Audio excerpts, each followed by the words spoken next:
Olá pessoal, continuando nosso curso de probabilidade estatística, na videoaula de hoje nós vamos estudar distribuições de probabilidade. Porém, vamos lembrar antes do problema que nós tínhamos nas aulas anteriores, que era de um aluno que queria responder aleatoriamente 3 questões, né? Sendo que cada questão tinha 5 alternativas. Das 5 alternativas, uma correta e 4 erradas. Aí nós fizemos um arranjo do espaço amostral, fizemos uma combinação de respostas que podia ocorrer ele respondendo aleatoriamente a essas 3 questões. Ele podia acertar as 3 questões. Então a gente colocou A e A, significando que ele acertava as 3 questões. Acertou 3 questões. E nós fizemos uma combinações onde ele acertaria 2 questões. Né? Onde ele acertaria 2 questões. Ou seja, ele acertar as 2 últimas, ele acerta as 2 primeiras e ele acerta nas pontas. Nessas 3 combinações, ele pode acertar 2 questões. Ainda seria possível para ele acertar só uma questão, errando outras 2. E existem 3 combinações para isso. Ele acerta a primeira, ele acerta a última, ou ele acerta a do meio.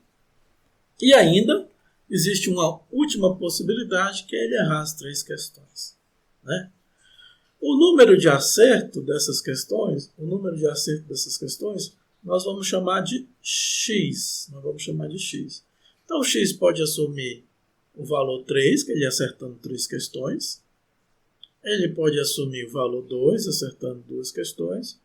Ou ele pode assumir o valor 1, acertando uma questão. Ou ainda, por último, o X pode ser 0, se ele não acertar nenhuma questão. Né? Para cada valor de X, eu calculo a probabilidade de X da seguinte forma: P de X igual a K, né? P de X igual a K, vai ser N, né? Vezes 0,2 vezes 0,8. Aí aqui nós vamos colocar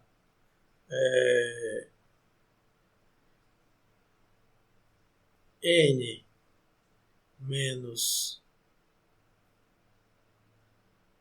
na realidade, nós vamos colocar esse 0,2 elevado ao número de acertos, né? Número de acertos elevado a NA, e esse aqui elevado ao número de erros, né? Onde N é o número de vezes que o número de possibilidades de combinações em que isso aparece no espaço amostral. Então, repetindo, né, para ficar mais claro, nós podemos calcular a probabilidade de X igual a K, da seguinte forma: N vezes 0,2 elevado a NA vezes 0,2 elevado a NE, onde NA é o número de acertos e NE é o número de erros. E N é o número de vezes que a combinação X igual a K aparece no meu espaço amostral. N é o número de vezes onde a combinação X igual a K aparece no meu estado amostral, no meu espaço amostral. Por exemplo, X igual a 3. Quantas vezes isso aparece no meu espaço amostral? Aparece só uma vez. Né? Então, a probabilidade vai ser 1 vezes 0,2. O número de acertos para x igual a 3 são 3 acertos. Vezes o número de erros para x igual a 3 é zero. Ele não errou nenhuma. Então, fazendo essa conta, 1 vezes 0,2 ao cubo vezes 0,8 elevado a zero, vai dar 0,8%, que é o correspondente de x igual a 1. Vamos fazer mais uma vez.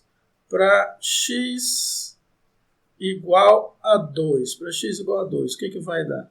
Quantas combinações no espaço amostral aparecem com 2 acertos? Então, aparecem 3 combinações com 2 acertos. Então, n vai ser 3. 0,2 são 2 acertos elevado a 2, vezes 0,8 elevado a 1, porque para cada 2 acertos, né, nas questões que eles acertam 2, ele vai errar 1. Então, o que vai acontecer aqui? 3 vezes 0,2 vezes 0,2 ao quadrado vezes 0,8 a 1 vai dar 9,6%. E assim por diante, né? Para x igual a 1, quantas vezes aparece no espaço amostral combinações que ele acertar 1? Então, olha aqui, aparecem 3 vezes. Então, vai ser 3 vezes o número de acertos, 0,2. Como ele só acertar 1, elevado a 1, vezes 0,8, ele vai errar 2, elevado a 2. Então, fazendo essa conta aqui, eu vou achar 38,4%. E por último, se x for igual a 3, quantas vezes aparece no espaço amostral combinações que ele erra as 3? Só aparece uma combinação que ele erra as 3. Então vai ser 1 vezes 0,2 elevado a 0, porque ele não acerta nenhuma, vezes 0,8 elevado ao cubo, porque ele erra as 3. Fazendo essas contas, eu chego a 51,2%. Então, o que aconteceu aqui? X vai ser a minha variável aleatória.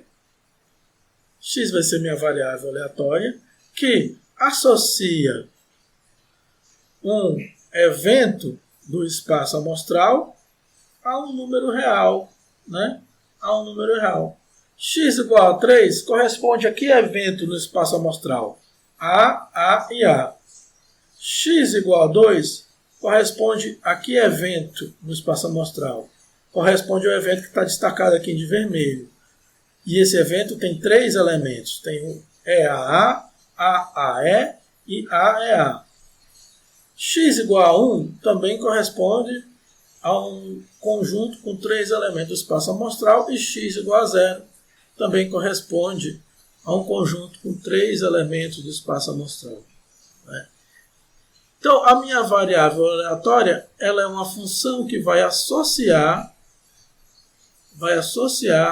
um subconjunto do espaço amostral a um número real. Então, para x igual a 0, eu tenho um subconjunto do espaço amostral. Para x igual a 1, eu também tenho um subconjunto do espaço amostral associado. A mesma coisa para x igual a 2 e x igual a 3. Vai ter um subconjunto do espaço amostral associado ao valor da minha variável aleatória. E além disso, aqui nesse problema, eu também pude calcular a probabilidade de ocorrência, né? Eu pude calcular a probabilidade de ocorrência de cada valor que a variável aleatória pode assumir, né? De cada valor que a variável aleatória pode assumir. Quando eu tenho o valor que a variável aleatória pode assumir e um valor de probabilidade associado a ele, né? Quando eu tenho o valor que a variável aleatória pode assumir juntamente com a probabilidade dela assumir esse valor, que a gente está destacando aqui, né? A descrição dos valores que a variável aleatória pode assumir, juntamente com a probabilidade dela assumir esse valor, né? Forma o que nós chamamos de distribuição de probabilidade. forma que nós chamamos de distribuição de probabilidade. Então aqui eu tenho uma distribuição de probabilidade. Por que eu tenho uma distribuição de probabilidade?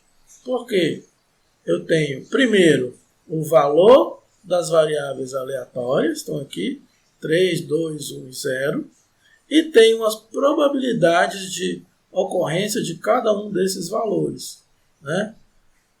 0,8% quando x for igual a 3, 9,6% quando x for igual a 2, 38,4% quando x for igual a 1 e, finalmente, 51,2% quando x for igual a 2.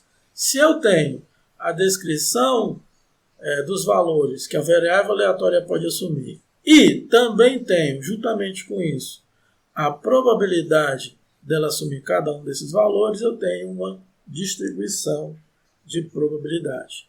Então, se eu pergunto para vocês o que é distribuição de probabilidade, nada mais é do que a descrição dos valores que a variável aleatória pode assumir, juntamente com a probabilidade dela assumir cada um desses valores. É interessante notar, e vocês já devem ter percebido, analisando esse problema, que algumas variáveis aleatórias seguem um padrão de comportamento em relação à sua distribuição de probabilidade, né? Elas seguem um padrão de comportamento. Aqui a gente pode ver, quanto mais próximo do zero, aumenta a probabilidade de ocorrência da variável aleatória. Quando x vai para 1, ela diminui. Quando x vai para 2, ela diminui. O x em 3, ela já diminui consideravelmente. Existe aqui um padrão. Nós até esboçamos escrever uma equação que representa esse padrão. Nas próximas aulas, nós vamos chegar numa equação mais refinada. Mas aqui, para esse problema específico, nós até escrevemos uma equação a partir do qual nós esboçamos um padrão de comportamento da variável aleatória com a sua distribuição de probabilidade, né? Temos essa equação aqui que nós esboçamos aqui embaixo. Essa equação nada mais é do que um padrão de comportamento da minha distribuição de probabilidade. Esses padrões de comportamento, eles recebem o nome de modelos probabilísticos. E esses modelos probabilísticos que a gente usa para fazer inferências diversas em diferentes problemas de interesse nosso na engenharia. O que a gente precisa entender na aula de hoje são duas coisas. Primeiro, o que é distribuição de probabilidade e, segundo, algumas distribuições de probabilidade apresentam um padrão de comportamento entre a variável aleatória e a probabilidade de ocorrência da variável aleatória. Esses padrões de comportamento, né, se eu conseguir matematicamente descrever o padrão de comportamento, eu vou ter um modelo probabilístico. Então, na realidade, são três coisas que a gente precisa saber hoje. O que é uma distribuição de probabilidade, né? O que é a representação, o que é a representação do comportamento dessa distribuição de probabilidade em relação à sua variável aleatória e o que é um modelo probabilístico. Foi isso que nós vimos na aula de hoje. Vimos então que a distribuição de probabilidade é a descrição dos valores que a variável aleatória pode assumir, juntamente com a probabilidade dela assumir determinado valor. Vimos também que algumas variáveis aleatórias seguem um padrão de comportamento em relação à sua distribuição de probabilidade. Nós até esboçamos uma equação aqui matemática que traduz esse padrão de comportamento entre a variável aleatória e sua probabilidade de ocorrência. e que esses padrões de comportamento, como a gente consegue descrevê-los matematicamente, vão receber o nome de modelos probabilísticos. E nós temos vários modelos probabilísticos para fazer análises e inferências de diferentes problemas de interesse nosso da engenharia. Por hoje é só. Respondam o questionário, assistam o vídeo quantas vezes acharem necessárias e até a próxima, pessoal.